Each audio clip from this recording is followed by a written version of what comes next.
On the afternoon of April 27, 1944, soldiers and sailors filed aboard 8 landing ships at Plymouth and Brixham, England. They were engineers of the First Engineer Special Brigade, and the ships were tank landing ships, built to run straight onto a beach and drop their ramps. This was Convoy T-4, the closing phase of Exercise Tiger, a full dress rehearsal for the invasion of Normandy. In 5 weeks, these same units would run the same drill for real, on a beach the planners called Utah. That night, before a single German soldier fired a shot in anger at the real invasion, this rehearsal would kill more Americans than the actual landing would. The convoy was supposed to sail with 2 escorts. It sailed with 1. That gap is the whole story. Exercise Tiger was built to look and feel as close to the real invasion as planners could manage. Slapton Sands was chosen because its long shingle beach behind a strip of inland water resembled the ground the army expected to cross in Normandy. The villages behind the beach had been evacuated months earlier. Their residents moved out so live naval gunfire could fall near the sand and harden the troops to the sound and shock of real combat before they faced it for keeps. Landing craft, tank crews, and beach engineers ran the same loading, transit, and landing sequence they would run in France, down to the timing of the ships and the order the vehicles came off the ramps. The convoy crossing Lime Bay that night carried the men and machines for the last full-scale piece of that rehearsal. Its job was simply to move 8 loaded landing ships from the embarkation ports to the beach without incident. 2 warships were assigned to screen that crossing from anything the Germans might send across the channel out of Cherbourg. One of those 2 never made it out of port. The destroyer assigned as the convoy's stronger escort, His Majesty's ship Scimitar, a First World War-era vessel, collided with an American landing craft in the hours before the convoy sailed. The collision tore into her hull below the waterline. She limped back to Plymouth for repairs and never rejoined the convoy. A replacement escort, His Majesty's ship Saladin, was available at Plymouth, but the order sending her out did not reach her in time to close the gap before the convoy was already committed to open water.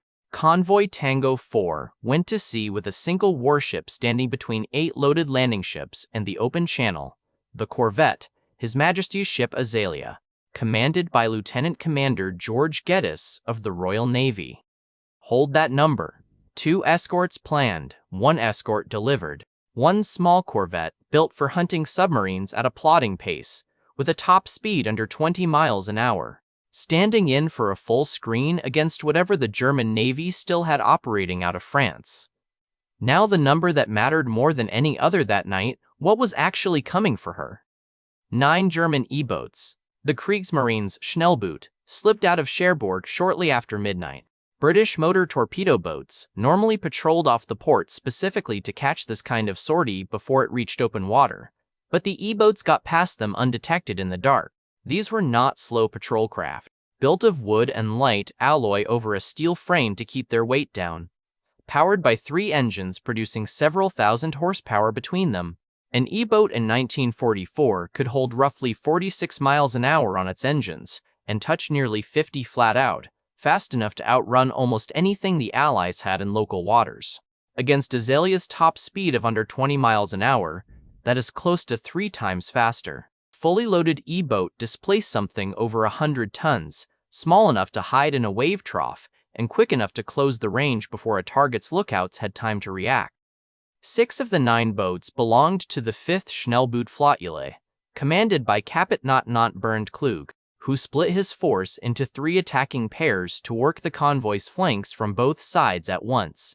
The remaining 3, the 9th Schnellbootflottille, under Kapitänleutnant Götz Freiherr von Mirbach, were further off on a separate patrol line, but turned in once they saw gunfire and flares lighting the horizon ahead of them. Command of the whole German E-boat arm, the title of Führer der Schnellboot, sat with Kapitän Ziersee, Rudolf Petersen, running the force from a shore headquarters in France, a step below the wider Naval Command West that oversaw all German naval forces along the Channel coast. Each E-boat carried 4 21-inch torpedoes, 2 loaded in the tubes, and 2 more ready to reload in well under a minute, backed by 20mm and 37mm cannon for close-range work once the torpedoes were spent. 9 fast, heavily armed boats against 1 slow corvette. That ratio alone should have ended the exercise before it truly began. It very nearly did, and the reason it turned into a massacre rather than a near miss was not the ratio of ships. It was what happened, or failed to happen, on the radio.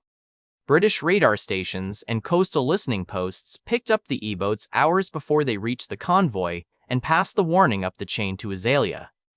Geddes had the information in hand. What he did not have was a reliable way to get it to the ships he was guarding. The American landing ships and the British command net were operating on different radio frequencies, a mismatch nobody had caught before the convoy sailed that night. Geddes assumed the landing ships had received the same warning his own ship had gotten. They had received nothing. 8 loaded, slow-moving American ships sailed straight and steady through Lime Bay, with no idea that 9 armed E-boats were closing on their position in the dark. That failure of communication is the second axis running alongside the first. It was not only that the escort force was cut in half before the convoy sailed, it was that the one escort left standing had no working link to the ships she was meant to protect once the threat was actually confirmed. Speed without warning, and warning without a channel to send it through, either failure alone might have been survivable on its own. Together, they left the convoy blind and slow in front of an enemy that was neither. The 5th Flotilla's boats found the convoy a little after 1 in the morning. Landing ship Tank 507 was hit first, her fuel and deck cargo catching fire almost immediately after the torpedo struck. 202 soldiers and sailors aboard her were killed. Minutes later, landing ship Tank 531 took 2 torpedo hits in quick succession and went down in roughly 6 minutes, taking the heaviest toll of the night. An estimated close to 400 men lost in that short a span of time. A third ship, landing ship Tank 289, was struck in the stern and set ablaze as the 9th Flotilla's boats joined the fight, and only stayed afloat long enough to reach Dartmouth with help from small rescue craft standing by to assist her. 13 of her Navy personnel died before she reached safety. A 4th landing ship, 511, took friendly fire from another American vessel in the confusion and smoke, wounding 18 men but killing none in that particular incident. 2 landing ships sunk outright by 9 E-boats that should never have had a clean, unopposed run at an unescorted convoy. A third crippled but saved by her own crew and a handful of small boats.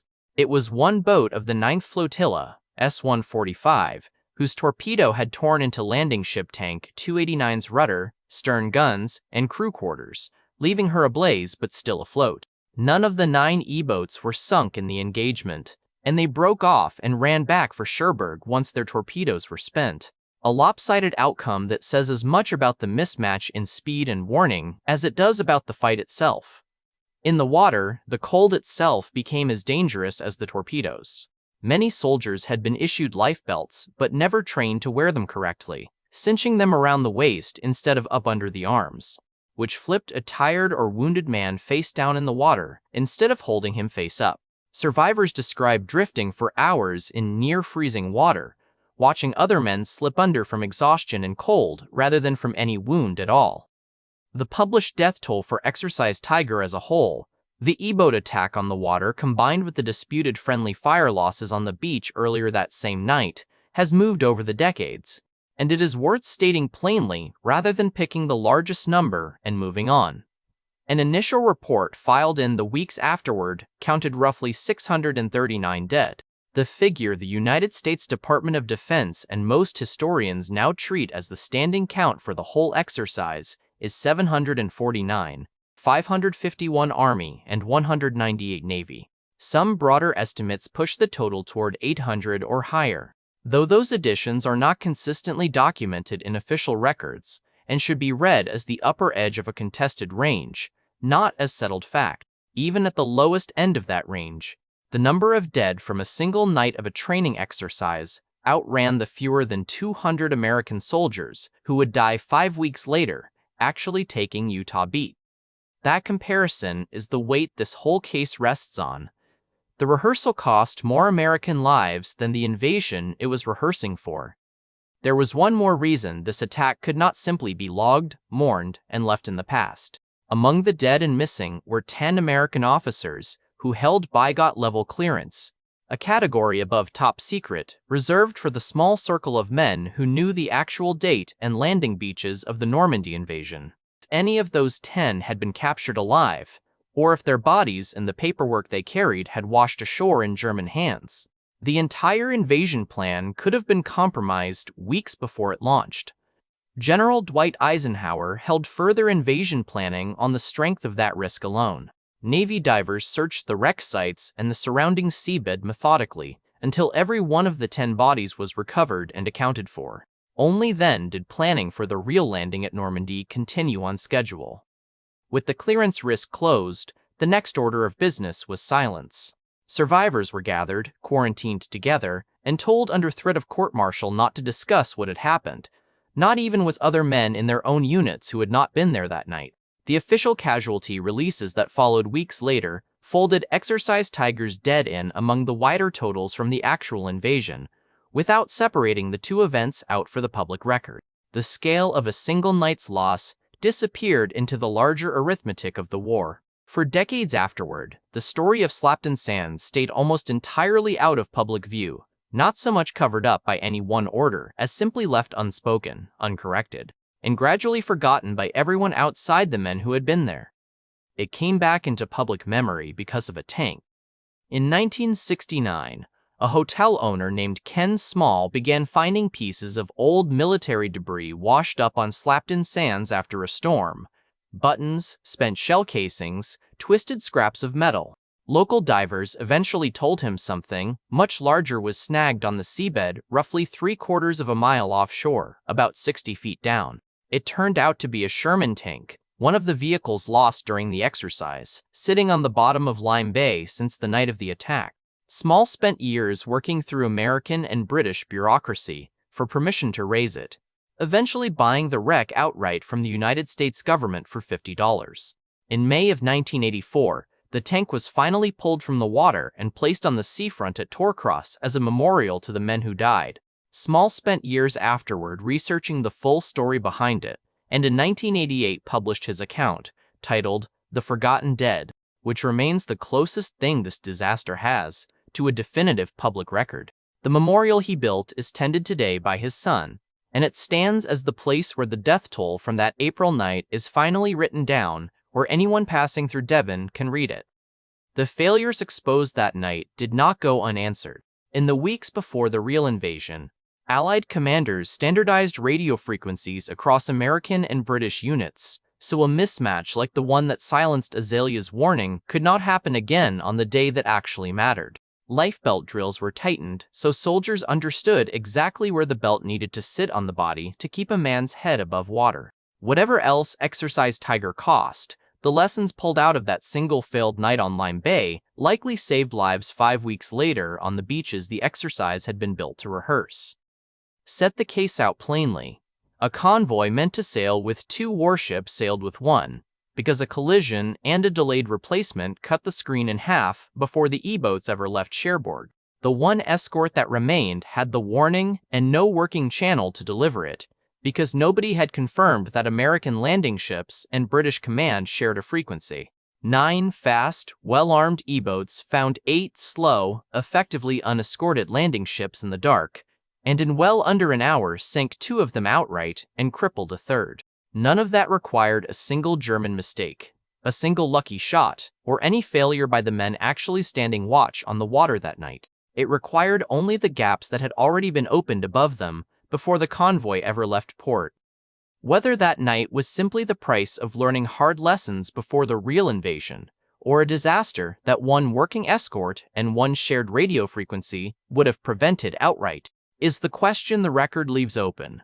The tank still sits at Torcross. The names are still read there every April. Whose failure that was, and whether the lesson was worth what it cost, is not a question this account is going to settle for you.